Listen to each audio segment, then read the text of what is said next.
ఈ advance season ఈ క్రిస్మస్లన్నీ కూడా మీరు ఎలా చేసుకోవాలి అంటే చదువుబడినటువంటి లేఖన భాగం ఆధారంగా నా అంశమే అది.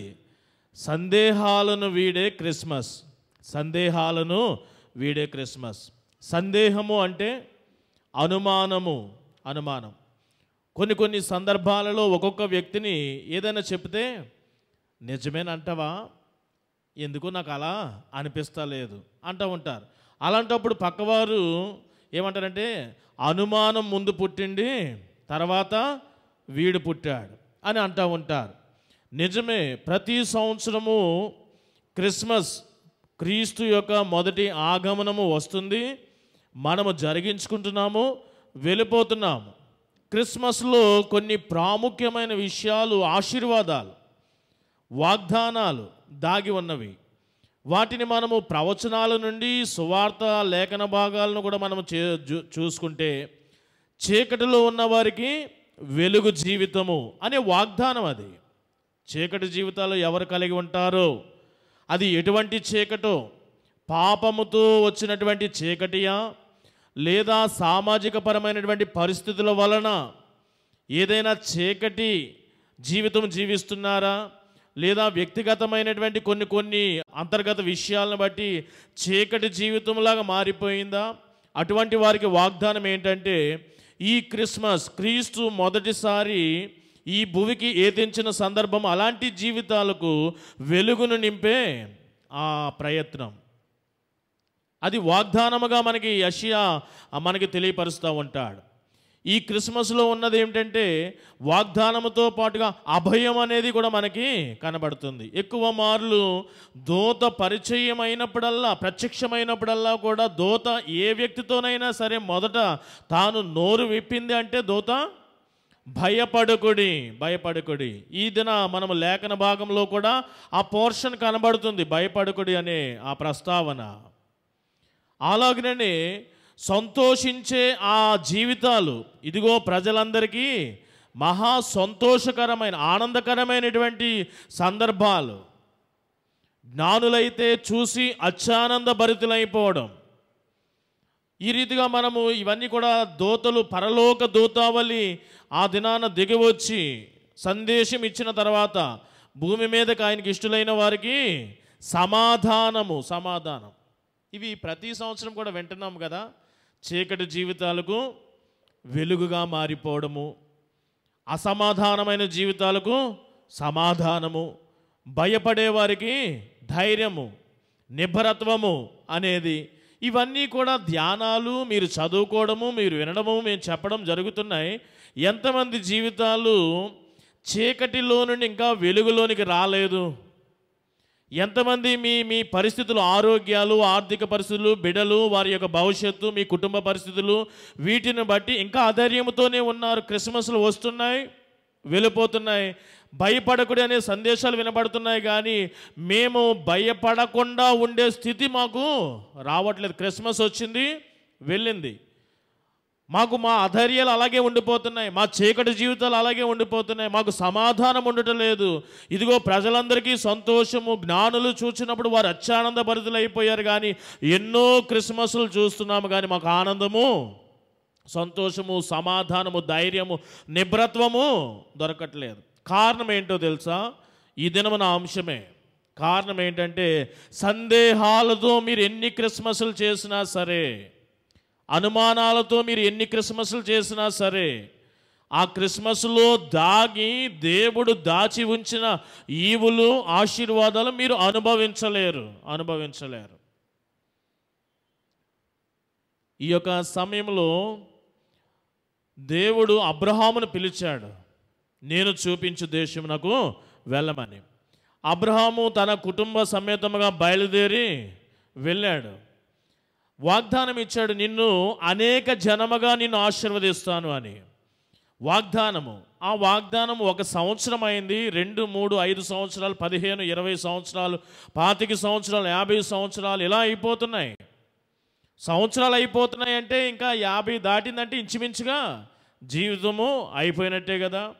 వాగ్దానం నెరవేరలేదు. సింధూర వృక్ష వనము దగ్గర మండు టెండలో మధ్యాహ్నము పూట ఆ సమయంలో వచ్చి రేపు వచ్చే ఈ కాలమునకు గడియకు మరి ఈ రీతిగా ఒక బిడ్డను మీరు కలిగి ఉంటారు అంటే డేరాలో ఉన్న ఆమె ఏం చేసింది? ఒకసారి చదువుకుందాం ఆ లేఖన భాగము. ఆదికాండము 18వ అధ్యాయము 11, 12 వచనాలు మనము చదువుకుందాం. బహుకాలము గడిచిన వృద్ధులమై ఉన్నాము మేము, మా రక్తము ఉడికిపోయినది అని ఈ రీతిగా వారు అనుకుంటున్నారు.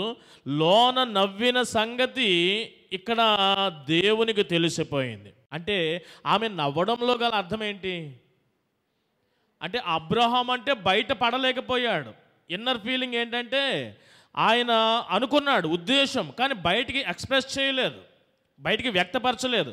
నేను బహుకాలము గడిచిన వృద్ధుడిని అయిపోయాను, రక్తము ఉడికిపోయింది అని చాలా పదాలు అక్కడ వాడుకున్నాడు మనసులో. కానీ తన యొక్క భార్య అయితే సారా ఏమనే చిన్న నవ్వు వెంటనే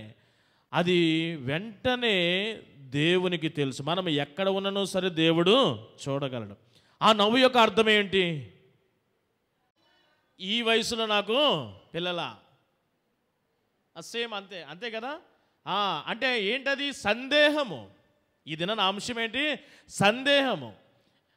మామూలుగా అయితే వారికి అక్కడ తగిన పనిష్మెంట్ ఇవ్వాలి దేవుడైనటువంటి వాడు. ఎందుకంటే సందేహపడినందుకు, అనుమానపడినందుకు వారికి తగిన మరలా సందేహములు రాకుండా కొంతకాలం అక్కడ ఇవ్వవలసిన అవసరం ఉన్నది. కానీ అప్పటికే వారు ఎంతో కాలపు నిరీక్షణ, సహనము, ఓర్పు, ఇంకా జీవితాలు ముగుస్తున్నాయి. కాబట్టి అక్కడ పనిష్మెంట్ ఇచ్చే వ్యవధి సమయం లేదు. కాబట్టి వారికి చిన్న వార్నింగ్ లాగా మాటల ఫ్లోలో కూడా చాలా శుతిమెత్తనగా, ఏమీ హృదయాలు నొచ్చుకునే విధంగా లేవు. కిందకి వెళ్తే మరలా నవ్వింది.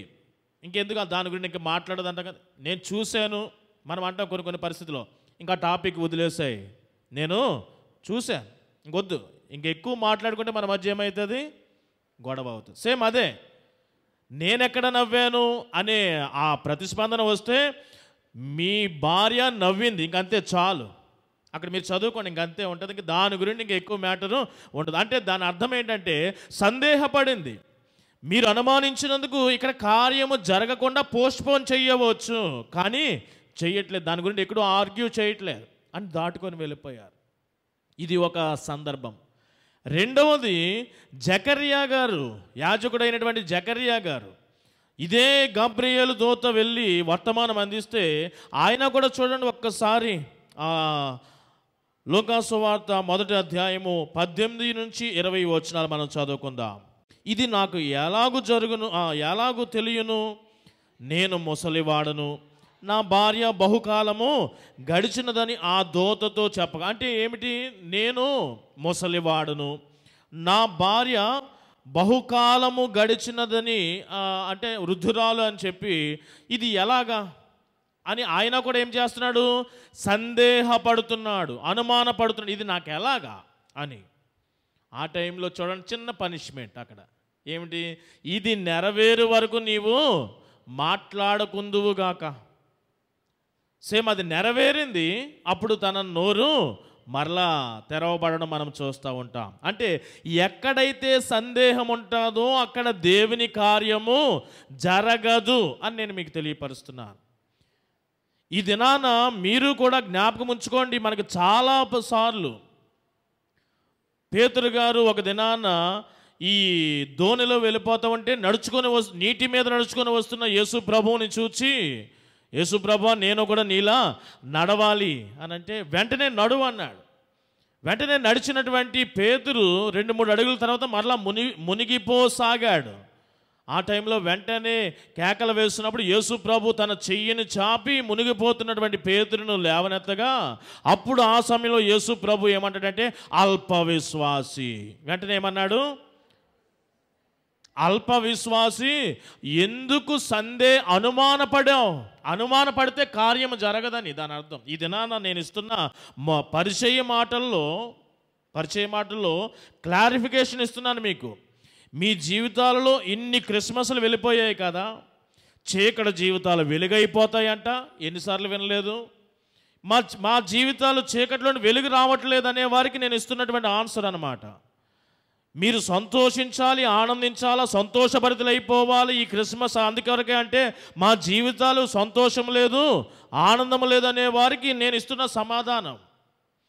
భూమి మీదకి ఆయనకి ఇష్టలైన వారికి సమాధానం ఇవ్వడానికి ఆయన వచ్చాడని చెప్తున్నారు. ప్రతి సంవత్సరం కూడా వింటున్నాము. మా జీవితాలకే కాదు, నా వ్యక్తిగత జీవితంలో కూడా సమాధానం రావట్లేదు అనేవారికి సమాధానం ఏమిటంటే, ఈ సంవత్సరపు క్రిస్మస్ అయినా సరే నీకు ఎలా ఉండాలి అంటే, నిజమైన క్రిస్మస్ జరిగించుకోవాలి. దానికి ముందుగా నువ్వేం చేయాలంటే, సందేహాలను వీడే క్రిస్మస్లోనికి నువ్వు వెళ్ళాల. సందేహాలను విడిచిపెట్టాల. మనము సారమ్మ గారి యొక్క జీవితంలో చూసాము, జకర్యా గారి జీవితంలో చూసాం, యాజకుడైన జకర్యా గారి జీవితంలో. అదే రీతిగా మరలా మనం ఇక్కడ చూస్తున్నాం. ఎక్కడ? ఈ యొక్క పేతురు యొక్క జీవితంలో కూడా చూస్తున్నాం. అబ్రహాము గురించి ప్రస్తావన చేస్తూ అక్కడ నిజంగా సారా కేంద్రముగానే బిడ్డను ఇవ్వాలి అంటే ఇవ్వకపోయేవాడే దేవుడు. ఈ విషయం మీకు తెలుసా? ఈ విషయం మీకు తెలుసా? బైబిల్ ఆధారంగా సారా గారినే దేవుడు మనసు గురిపెట్టి ఇవ్వాలి అంటే ఇవ్వకపోయేవాడు దేవుడు బిడ్డను. అక్కడ ఎవరి మీద ఫోకస్ ఎక్కువ పెట్టాడంటే అబ్రహాం మీదే ఫోకస్ పెట్టాడు. కాబట్టి అతడు సందేహింపగా ఆయన విశ్వసించాడు కాబట్టి అక్కడ పని అయింది, బిడ్డ వచ్చాడు. లేకపోతే సారమ్మ గారి మీదే ఫోకస్ పెడితే అసలు బిడ్డ అనేది సారమ్మ గారికి కలగకపోయేది. సందేహాలు ఉంటే జరగవు దేవుని కార్యాలు, వాగ్దానాలు కానీ, ఏదైనా ఆశీర్వచనం కానీ, దీవెన వచనం కానీ. నీవు ఎంతవరకు సందేహపడతావో, అనుమానపడతావో అంతవరకు దేవుని కార్యము నువ్వు పొందుకోలేవు. చిన్న క్లారిటీ. రోమాపత్రిక మనం చదువుకుందాం.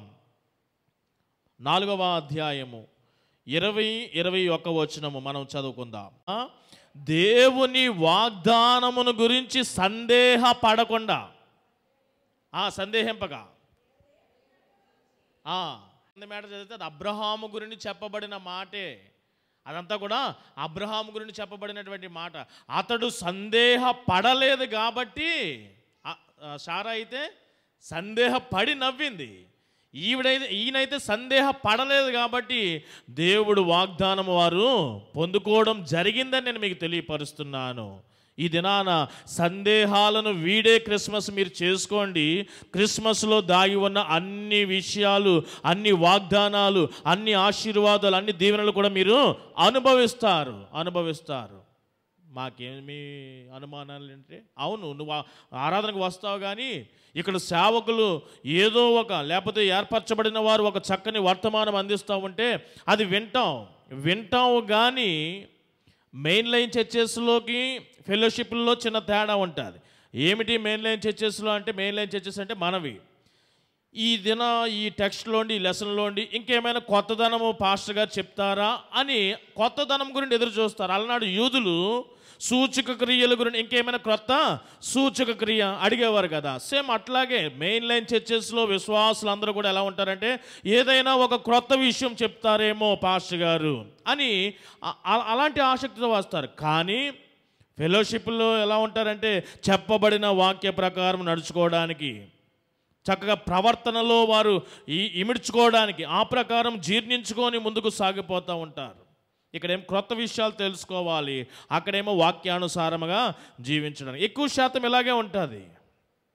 అయితే ఈ దినాన మనం చదువుకున్నటువంటి లేఖన భాగం ఆధారంగా సందేహాలను వీడే క్రిస్మస్ మీరు ఆచరించినట్లయితే దేవుని ఆశీర్వాదాలు పొందుకుంటారనే ఆ మాటను నేను మీకు తెలియపరచడానికి ఈ లేఖన భాగం చదువుకున్నాం. మనం లూకాసు వార్త 1వ అధ్యాయం 26 నుంచి 38 వచనాలు గల లేఖన భాగం మనం చదువుకున్నాం. మరియా ప్రస్తావన ఉన్నది కదా అక్కడ. మరియను మరి 3 కాలాలకు నేను చూపించాలనుకుంటున్నాను. మరియను భూత, వర్తమాన, భవిష్యత్ కాలం. భూతకాలం ఆమెకేమీ తెలియదు. వర్తమాన కాలం మాత్రమే ఆమెకి తెలుసు. భవిష్యత్ కాలం గురించి సందేహపడింది. ఈ 3 విషయాలు నేను మీకు తెలియపరచాలనుకుంటున్నాను మరియ కేంద్రంగా. చూడండి, దేవుడైనటువంటి యెహోవా ఈ కన్య మరియను తన ప్రణాళికలో ఆదిలోనే ఉంచడం జరిగింది. మీరు తినవద్దన్న పండు తింటే నిశ్చయముగా మీరు చేస్తారు. వారు నిజంగానే తిన్నారు. అయితే దేవుని కృప ద్వారా ఆ దినాన్నే భౌతికపరమైనటువంటి మరణమేమీ కూడా వారు పొందలేదు. అది ఆయన కృపయే. అయితే ఏదైనా వనం నుండి వారిని బయటికి నెట్టాడు. శపించబడుతున్నటువంటి సమయంలో ఈ మాట ప్రస్తావన మనం చదువుకుందాం. 3వ అధ్యాయం 15వ వచనము. ఆది కాండము 3వ అధ్యాయము 15వ వచనము సహాయం చేయండి. మరియు నీకును స్త్రీకిని నీ సంతానమునకును వైరమును కలుగజేసేదను. అది నిన్ను తల మీద కొట్టును, నీవు దానిని మడిమ మీద కొట్టుదు అని చెప్పాను. చూడండి, స్త్రీ సంతానం. ఈ స్త్రీ ఎవరు? ఈ స్త్రీ ఎవరో కాదు, కన్య అయిన మరియయే. కన్య అయిన మరియయే. అంటే మరియ గురించి నేను చెప్పుతూ గతంలో, చరిత్రలో, భూతకాలములో చెప్పబడినటువంటి ప్రస్తావన. వెనకటి దినములు ఆదిలో దేవుని ప్రణాళిక ముందుగానే కన్య అయిన మరియ ప్రస్తావన దేవుడు తన మదిలో కలిగే ఉన్నాడు. ఈ వచనం ఆధారంగా ఈ విషయం ఎవరికి తెలియదు? మరియకు తెలియదు. నేను దేవుని ప్రణాళికలో ఉన్నాను ఎప్పుడు అనే విషయము మరియకు తెలియదు. మీకు కూడా సేమ్ అంతే. మీరు ఎందుకు సందేహపడతారో తెలుసా? మీరు దేవుని ప్రణాళికలో ఉన్న విషయం మీకు తెలియదు. ఎందుకంటే అది మీకు ముందుగానే దేవుడు ప్రణాళిక తన మదిలో చేసుకున్నాడు కాబట్టి. నేను ఈ దినాన్ని ఏమై ఉన్నానో, రేపేమై ఉన్నానో నాకు తెలియదు. అసలు మీరు అనుకుంటారు దేవుడు నన్ను మర్చిపోయాడేమో, దేవుడు నన్ను చూడట్లేదేమో. మీలో చాలామంది మా జీవితాలు ఇలా అయిపోతున్నాయని అనుకుంటారు కదా. లేదు లేదు, సందేహం విడిచిపెట్టు. నువ్వు ఆల్రెడీ దేవుని మదిలో ప్రణాళికలో ఉన్నావు. మరియా కూడా దేవుని ప్రణాళికలో ఉన్నది. ఎప్పుడో ఆయన ప్రణాళికలో ఈమె పోర్షన్ అక్కడ రాయబడి ఉన్నది. ఆ విషయం మరియకు తెలియదు. రెండవ విషయము, ఆ దేవుని ప్రణాళికలో ఉన్న కన్యైన మరియ అయితే, రెండవ విషయము ప్రవక్తల చేత ప్రవచింపబడి పరిచయము చేయబడినటువంటి కన్యైన మరియ. ఒకే ఒక వచనం, చాలా ఉన్నాయి కానీ ఈ యెషయా గ్రంథము 7వ అధ్యాయము 14వ వచనం. ఆలకించుడి. కంటద వచనాలు మనం చాలా ఫాస్ట్గా చెప్పాలి. క్యారల్స్కి వచ్చేవారు మరింతగా. ఆలకించుడి, కన్యక గర్భవతి అయి కుమారుని. ఈ కన్యక ఎవరు? మనం ఈ దినాన చదువుకున్నామే, ధ్యానం చేస్తున్నామే, ఆ కన్యకే, కన్యైన మరియయే. అంటే ఆయన ప్రణాళికలో ఉంచడం మాత్రమే కాదు, ఈ కన్యైన మరియను తన యొక్క ప్రవక్తల ద్వారా ప్రవచనాలు చెప్పించి ప్రజలకు పరిచయం చేశాడు ఈ కన్యైన మరియను. ఈమెకి తెలియదు ఆ విషయం. ఎవరికి? కన్యైన మరియకి తెలియదు. నేను దేవుని ప్రణాళికలో ఉన్నాను, నా గురించి ఆల్రెడీ ప్రస్తావించబడి ఉన్న సంగతి కన్యైన మరియకి తెలియదు. నీకు నీ గురించి తెలియదు. దేవుడు నన్ను చూడలేదు అనుకుంటున్నావు. నీ గురించి ఆల్రెడీ ప్రణాళిక అయింది, నీ గురించి చర్చ కూడా అయిన విషయం నేను మీకు తెలియపరుస్తున్నాను. దేవుడు ప్రణాళిక చేసి పక్కన పెట్టేసేవాడు కాదు. దావీదు వంశములో రక్షకుని కుటుంబములో చేర్చబడినటువంటి 5 స్త్రీలలో మరలా దేవుడు జ్ఞాపకం చేసుకున్నాడా లేదా? చివరిగా ఆ మరియ గర్భమున మరియ కనెను, యేసుని కనెను.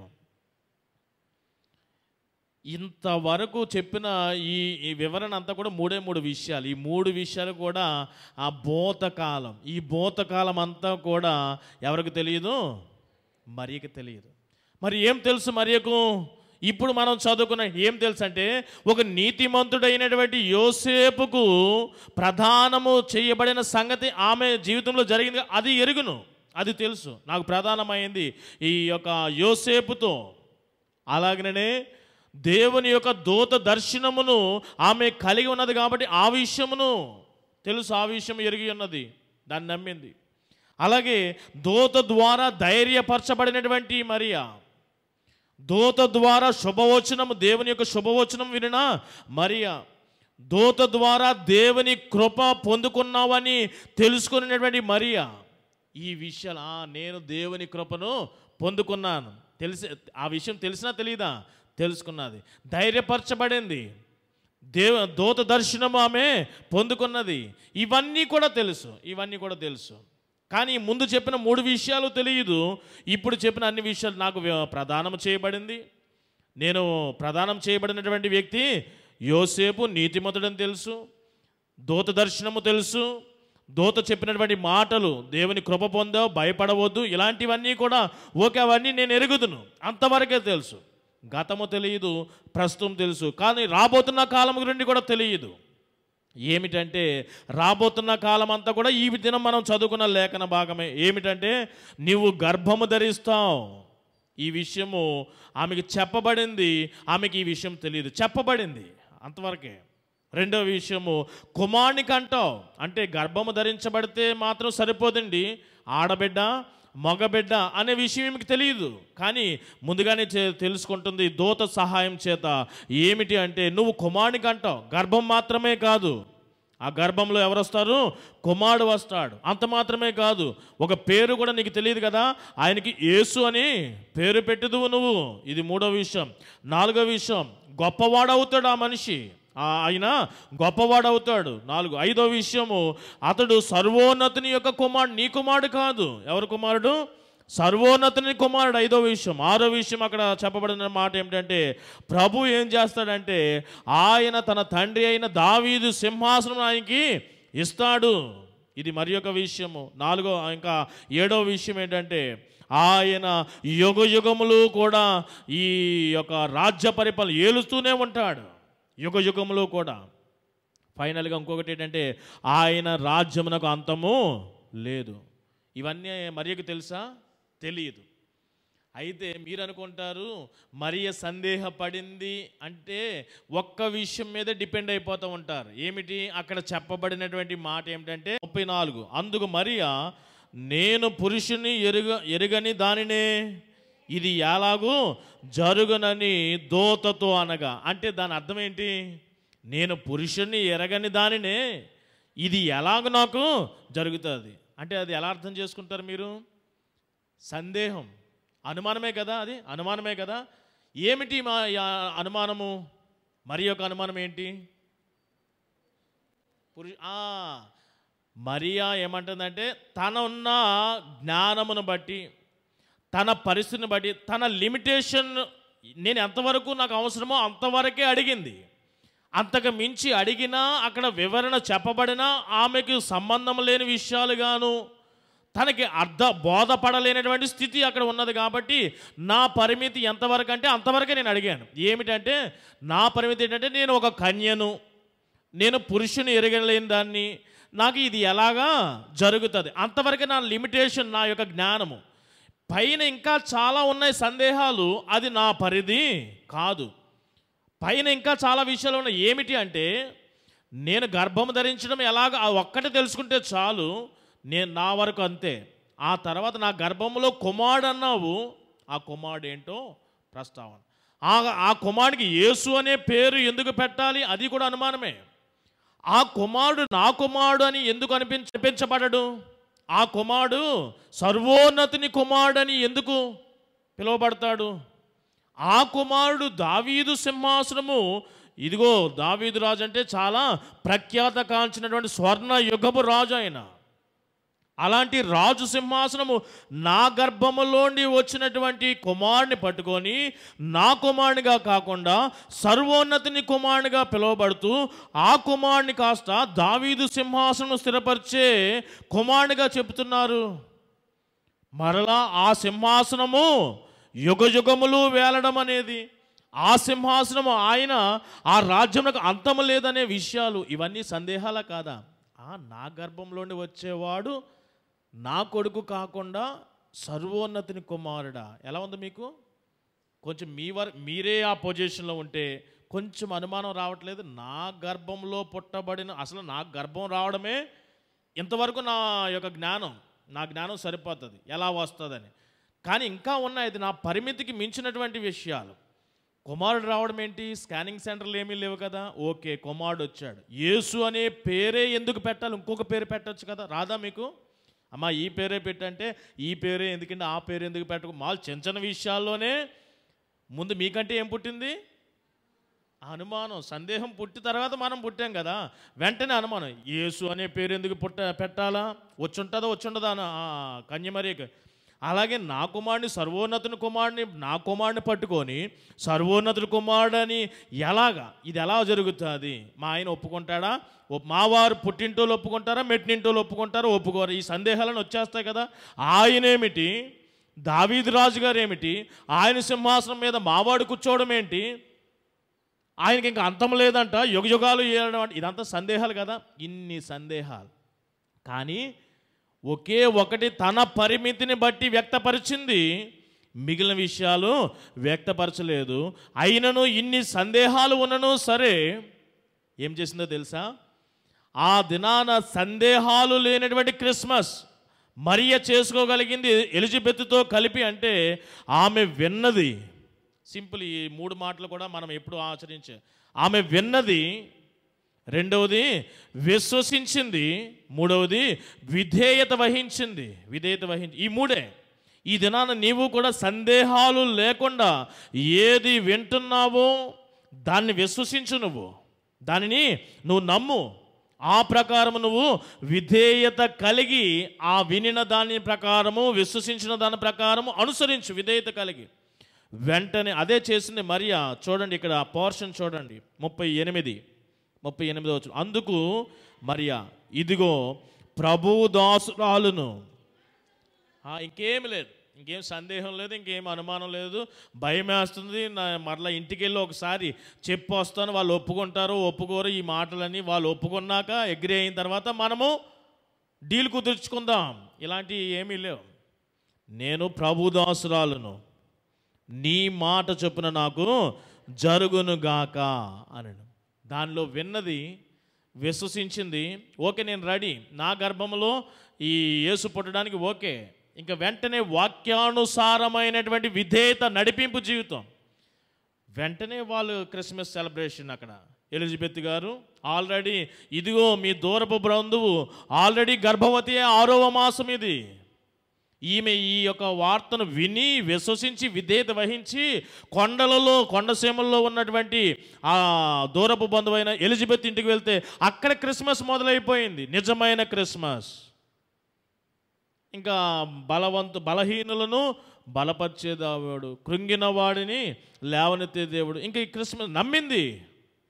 ఈ దినాన నీవు కూడా అలా చేయగలిగితే అమ్మా, యాకోబు పత్రికలో యాకోబు భక్తుడి ద్వారా కూడా మీలో ఎవరికైనా జ్ఞానము అన్న ఆ పోర్షన్ చెప్తూ సందేహపడకుండా అడగమన్నాడు. సందేహపడితే మరలది అవ్వని పని. ఇందాక మొదట్లో చెప్పాను కదా, సేమ్ అవే మాటలు. దావీదు కూడా దేవుని యందు సందేహం లేకుండా ఉండేవాడు.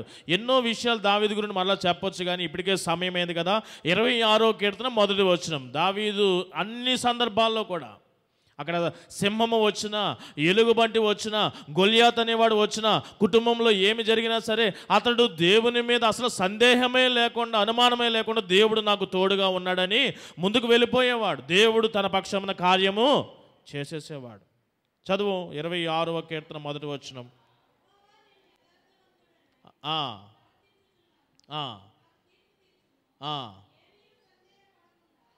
ఏమీయు సందేహపడకుండా. చూడండి, ఏమి సందేహం లేదు. సింహం వచ్చింది, ఏమి సందేహం లేదు, దేవుడు నాకు తోడుగా ఉన్నాడు. గొల్యాతు వచ్చాడు, ఏమి సందేహం లేదు, దేవుడు నాకు తోడుగా ఉన్నాడు. ఈ దినాన నీవు కూడా, ఆ దినాన పునరుద్ధానుడైనటువంటి వాడు యేసు ప్రభు వారు దర్శనమిస్తూ ఉంటే అనేక మంది ఆయనను మ్రొక్కిరి, కొంతమంది ఆయనను ఎందుకు మీరు సందేహపడతారు? ఇది నన్ను ఒకవేళ సందేహపడుతూనే ఇంకనూ మీరు ఈ 2024వ సంవత్సరపు క్రిస్మస్ ఆరాధనలు చేస్తే మీ జీవితాలు ఇంకనూ చీకట్లోనే ఉంటాయి. మీరు ఇంకనూ అధైర్యంగానే ఉండాలి. మీ విషయాలు ఇంకా అసమాధానంగానే ఉంటాయి. సందేహాలను మీరు వేడండి. మీ ఆరోగ్యాలను మీరు లక్ష్య పెట్టవద్దు, మీ ఆర్థిక పరిస్థితులను మీరు లక్ష్య పెట్టవద్దు, మీ కుటుంబ పరిస్థితులను మీరు లక్ష్య పెట్టవద్దు. మీకు అసాధ్యమే, దేవుడు సమస్తమును సాధ్యపరిచే దేవుడు, వాగ్దానాలు ఇస్తున్నాడు. మరి ఒక మాట చదువుకొని ముగిందాం. ఇదే మనం చదువుకున్న లేఖన భాగంలో ఆ మొదటి 37వ వచనం, మొదటి అధ్యాయం 37వ వచనం. దేవుడు చెప్పిన ఏ మాట అయినను నిరర్ధకము కానేరదని ఆమెతో వెంటనే నమ్మేసింది. దేవుడు చెప్పిన ఏ మాట కూడా నిరర్ధకము కాదు. నీకెన్నో వాగ్దానాలు వచ్చాయి కదా తల్లి, సహోదరి, సోదరుడా, ఎన్నో వాగ్దానాలు. సేవకులు మీ గురించి ప్రార్థన చేశారు కదా, అది దేవుని యొక్క మరి మధ్యవర్తిత్వపు ప్రార్థన. వాగ్దానాలు, ఎన్నో సందేశాలు విన్నావు కదా, ఎప్పుడెప్పుడు ఆదరణ పొందావు కదా, ధైర్యపరచబడ్డావు కదా. అయితే ఇంకా కార్యం జరగట్లేదని ఇంకా అనుమానంలో వెళ్ళిపోతే అది జరగదు. అనుమానాలు మీరు వీడాలి. ఈ క్రిస్మస్ మీరంతా కూడా ఏ క్రిస్మస్ అయినా సరే ఆ క్రిస్మస్లో ఉన్న సారాంశము, వాగ్దానాలు, ఆశీర్వాదాలు, దీవెనలు, సమాధానము, సంతోషము, ఆనందం ఇవన్నీ అనుభవించాలి అంటే ఒకే ఒకటి నేను చెప్పేది. ఇంత వివరణలో కూడా ఒకే ఒక మాట: సందేహాలను మీరు వీడి, అనుమానాలను పక్కన పెట్టి క్రిస్మస్లో ముందుకు సాగండి. క్రిస్మస్ ఆనందము, సంతోషము మరియ వలె మీరు చేసుకోండి. అట్టి కృప పరిశుద్ధాత్మ దేవుడు మీ అందరికీ దయచేయాలని నా ప్రార్థన. అట్టి నడిపింపు ఆత్మదేవుడు మీకు దయచేయునుగాక. ఆమేన్.